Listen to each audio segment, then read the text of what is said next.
शिखा एक अमीर लड़की थी। वो एक बड़ी सोसाइटी में आलीशान फ्लैट में रहती थी। वहीं नीचे सोसाइटी में ही एक कमरा मिला हुआ था। अनीता का पति नहीं था। उसकी एक बेटी थी जिसका नाम था पूनम। शिखा और पूनम में अमीरी गरीबी का अंतर था, पर शिखा और पूनम फिर भी अच्छी सहेलियां थी। पूनम, अरे ओ पूनम, छठे फ्लोर की शिखा मैडम तुझे ऊपर बुला रही हैं। मुझे? पूनम पहले चली जा, मैं ये काम कर लूंगी। पता नहीं क्यों बुला रही हैं। इन अमीर लोगों का कोई भरोसा नहीं होता, गुस्से में कुछ भी कर देते हैं। अगर तू नहीं गई तो कहीं हम पर गुस्सा ना हो जाए। चली जा, पूछ ले क्या काम है। ठीक है माँ, मैं होकर आती हूँ। वैसे तुम बेकार में डरती रहती हो, कोई काम होगा तो ऐसे ही बुलाया होगा। शिखा को मैं अच्छे से जानती हूँ, वह ऐसी नहीं है, जरूर कोई काम होगा। पूनम कर छठी मंजिल पर पहुंचती है। उसकी सांस फूल गई थी और वो पसीने से भीग गई थी। तू लिफ्ट से नहीं आई? आ अंदर आ। कितनी सांस फूल रही है तेरी, और चेहरे पर भी कितना पसीना आ रहा है। तू लिफ्ट से क्यों नहीं आई? वो लिफ्ट में दूसरी मंजिल की मेम साहब और उनकी बेटी जा रहे थे।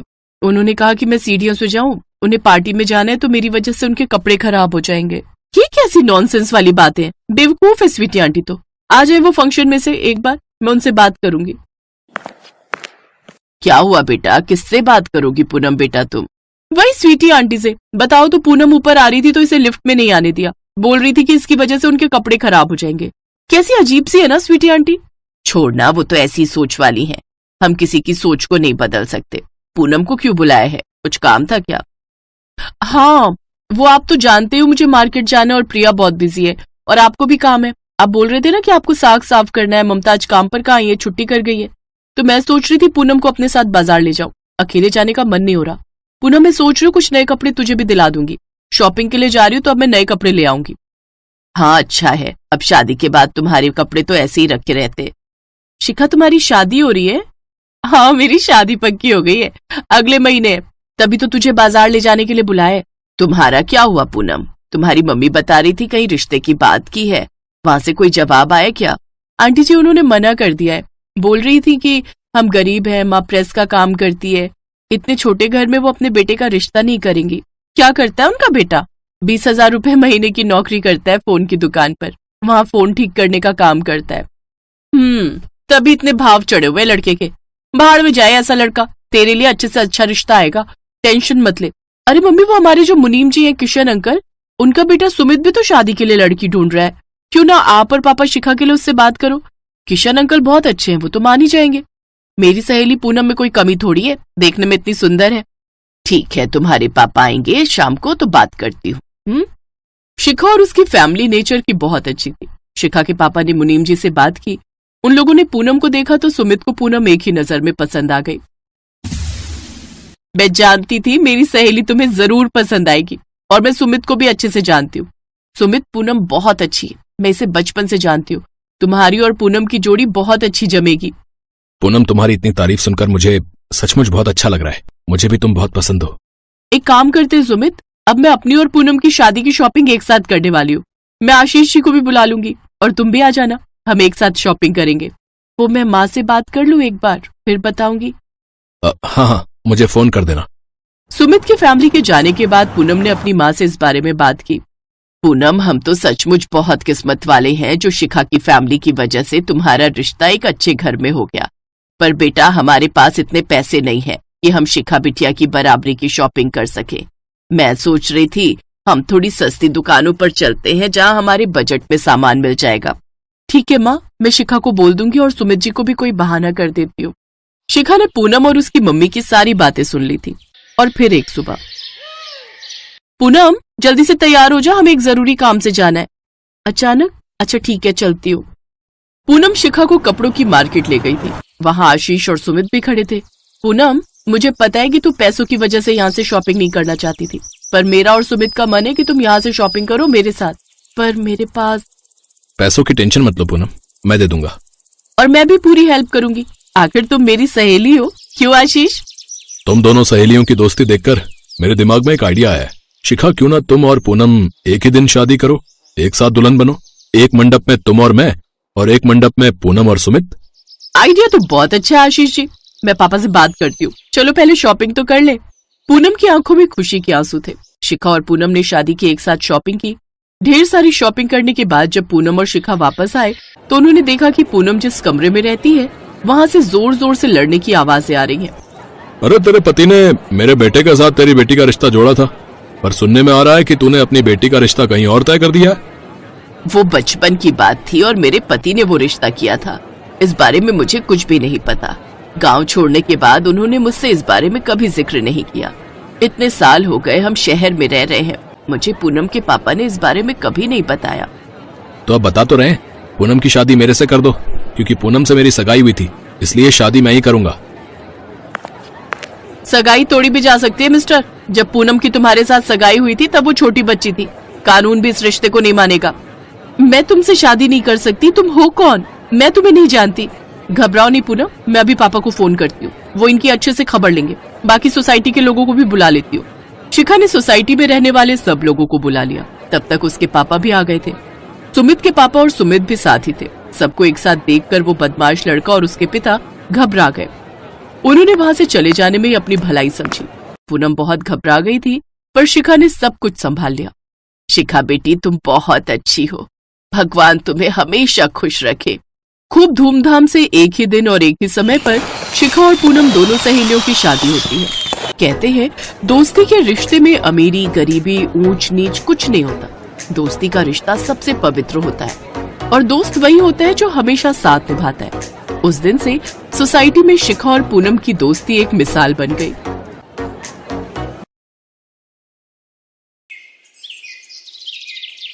कविता, कविता आजा। अरे काजल तुम? हाँ आजा, मैं कॉलेज ही जा रही हूँ, चल आजा साथ चलते हैं।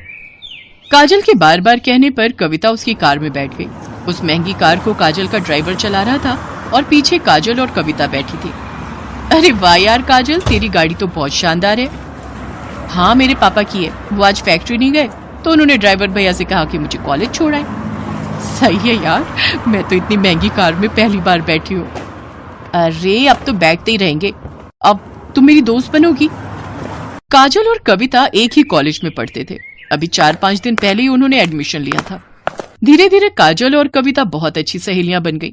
वैसे काजल बहुत ही अमीर घर से थी। उसके पापा राजीव सिंह कई फैक्ट्रियों के मालिक थे, जबकि कविता बहुत ही साधारण घर से थी। उसके पिता एक छोटे किसान थे, मगर फिर भी उन्होंने पाई पाई जोड़कर कविता का एडमिशन शहर के सबसे अच्छे कॉलेज में कराया था। काजल की अच्छी बात यह थी कि उसे अपनी अमीरी पर घमंड बिल्कुल नहीं था। फिर एक दिन, कविता जरा सुनना। हाँ क्या हुआ, बता। देखना ये घड़ी कैसी लग रही है। अरे वाह, ये तो बहुत प्यारी है। ये मैंने तेरे लिए ली है, जरा पहनकर दिखा। नहीं यार, मैं कैसे इतनी महंगी घड़ी। चुप कर और चुपचाप पहन ले और ज्यादा मत सोच। जब तेरा मन करे तो मुझे भी दे देना कुछ। पर मेरे पास तुझे देने के लिए कुछ भी नहीं है। चल बहानेबाज, अभी मत दे पर कभी तो दे देना। अच्छा ठीक है। गुजरते वक्त के साथ दोनों की दोस्ती और गहरी होती गई। दोनों का ज्यादातर वक्त एक दूसरे के साथ ही बीतता था। और फिर एक दिन, कविता ये लड़का कौन है यार? इससे पहले तो कभी नहीं देखा इसे। कौन? वो हैंडसम? सच में बड़ा कूल दिखता है यार। उनका नाम आकाश है और वो हमारे सीनियर है पगली। तो क्या हुआ? ओए जरा कंट्रोल में। मैंने सुना है कि बड़ा ब्रह्मचारी टाइप लड़का है। कॉलेज की सारी लड़कियां उस पर फिदा हैं, पर वो किसी को घास नहीं डालता। अच्छा तो तू देख, अब इसकी तपस्या तो काजल नाम की ये अप्सरा ही भंग करेगी। हट बेशर्म कहीं की। आकाश पर काजल का दिल आ गया था। शुरू में उन दोनों में हाय हलो हुई और फिर धीरे धीरे उनमें प्यार भी हो गया। काजल को उसका प्यार मिला तो कविता बहुत खुश हुई। लेकिन फिर एक दिन, काजल, फाइनल रिजल्ट आते ही मैं यूएस चला जाऊंगा। यूएस? पर क्यों? वहां मेरी प्लेसमेंट हो गई है और जिस कंपनी ने मुझे हायर किया है वो चाहती है कि मैं पहले यूएस में उनके हेडक्वार्टर में 1 साल काम करूं और सीखूं, और फिर वो मुझे इंडिया वापस भेजेंगे। पर मैं 1 साल कैसे रहूंगी तुम्हारे बिना? कहते हैं सब्र का फल मीठा होता है पगली। अरे तू कब आई? जब तुम दोनों आशिकी फरमा रहे थे। सुन, जाने दे आकाश को। वो वहां नहीं जाएंगे तो जॉब कैसे लेंगे? क्यों, मैंने सही कहा ना? बिल्कुल सही। काजल बस 1 साल दे दे मुझे, फिर मैं तुम्हारे पापा से तुम्हारा हाथ मांगने आऊंगा। ठीक 1 महीने बाद आकाश काजल से विदा लेकर विदेश चला गया। काजल उसे याद करती और हसीन सपने बुनती, लेकिन होनी को तो कुछ और ही मंजूर था। अचानक काजल ने कॉलेज आना बंद कर दिया। उसका फोन भी बंद आ रहा था। कविता को उसकी चिंता होने लगी तो एक दिन वो काजल के घर ही पहुंच गई। वहां उसका सामना काजल के पिता राजीव सिंह से हुआ। कौन हो तुम और क्या चाहिए? जी मैं वो काजल की दोस्त हूँ, उसे कुछ नोट्स देने आई थी। नोट्स? उनकी कोई जरूरत नहीं है, अब हो गई काजल की पढ़ाई। पर अभी कैसे? अभी तो लास्ट सेमेस्टर बाकी है ना अंकल। कह दिया ना तो कह दिया, चली जाओ यहां से और दोबारा कभी मत आना। कविता को कुछ समझ नहीं आ रहा था। वो उदास होकर वहां से जाने लगी, लेकिन घर के बाहर निकलते ही उसकी तरफ एक कागज की बॉल गिरी। कविता ने उस कागज को खोलकर देखा तो लिखावट काजल की थी। मुझे बचा ली कविता, प्लीज। कविता को समझ आ गया था कि कुछ तो गड़बड़ जरूर है, लेकिन उस वक्त वो चुपचाप वहां से चली गई। फिर अगले दिन एक औरत घूंघट ओढ़े और हाथ में झाड़ू लिए काजल के घर में दाखिल हुई। किसी ने उसे अंदर आने से नहीं रोका। असल में घूंघट के अंदर कविता थी, जो काजल के घर में काम करने वाली बाई बनकर आई थी। घर में आते ही उसने काजल को ढूंढना शुरू कर दिया और जैसे तैसे वो काजल के कमरे तक पहुंची गई। लेकिन कमरे का नजारा देखकर कविता हैरान रह गई। काजल का मुंह और हाथ पैर बंधे हुए थे। काजल, ये सब क्या है? किसने किया ये? कविता तू आ गई, भगवान का शुक्र है। कविता, मेरे पापा ने मेरा सौदा कर दिया है। तू तो जानती है ना कि मैं और आकाश एक दूसरे से कितना प्यार करते, पर मेरे पापा अपने बिजनेस पार्टनर से मेरी शादी कराना चाहते हैं। वो 55 साल का बुढ़ा है। उसने अपनी पहली पत्नी को मार दिया था और वो मुझे भी मार देगा। हैं? पर तेरे पापा वो ऐसा कैसे कर सकते हैं तेरे साथ? उन्होंने उस बुढ़े से बहुत बड़ा लोन लिया था जिसे वो चुका नहीं पाए, और पैसों के बदले अब वो मुझे सौंपने वाले उस बुढ़े को।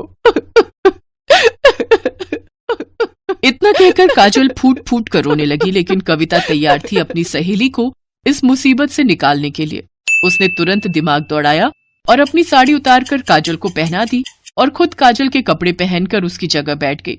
फिर कविता की जगह काजल आराम से घर से बाहर निकल गई। फिर कुछ देर के बाद, कौन है? अरे कमिश्नर साहब, आप यहाँ? क्या हुआ? क्या बात है? मुझे आपके घर की तलाशी लेनी है। पर तलाशी क्यों? क्योंकि मुझे खबर मिली है कि आपने यहाँ किसी लड़की को कैद करके रखा है। इतना कहकर पुलिस कमिश्नर के साथ आए पुलिस वालों ने घर की तलाशी शुरू कर दी और कुछ ही मिनटों में कविता उनके साथ खड़ी थी। उसके चेहरे पर चोट के कई निशान थे। असल में राजीव को जैसे ही कविता और काजल के प्लान का पता चला तो उसने कविता को ही अपने गुस्से का शिकार बनाया और उसके साथ मारपीट की। लेकिन अब वो अपना किया भुगतने वाला था। पुलिस ने फौरन राजीव को गिरफ्तार कर लिया। उधर आकाश को जैसे ही इन सब की खबर मिली तो वो भागा भागा यूएस से इंडिया आ गया और फिर कविता ने एक मंदिर में आकाश और काजल की शादी कराई। थैंक यू कविता, अगर तुम ना होती तो। अरे ऐसे कैसे नहीं होती मैं? मेरी सहेली को जब भी मेरी जरूरत होगी मैं हमेशा उसके साथ खड़ी रहूंगी। इतना कहकर कविता ने काजल को गले से लगा लिया और काजल बस यही सोच रही थी कि जो तोहफा कविता ने उसे दिया है क्या वो कभी उसकी बराबरी कर पाए।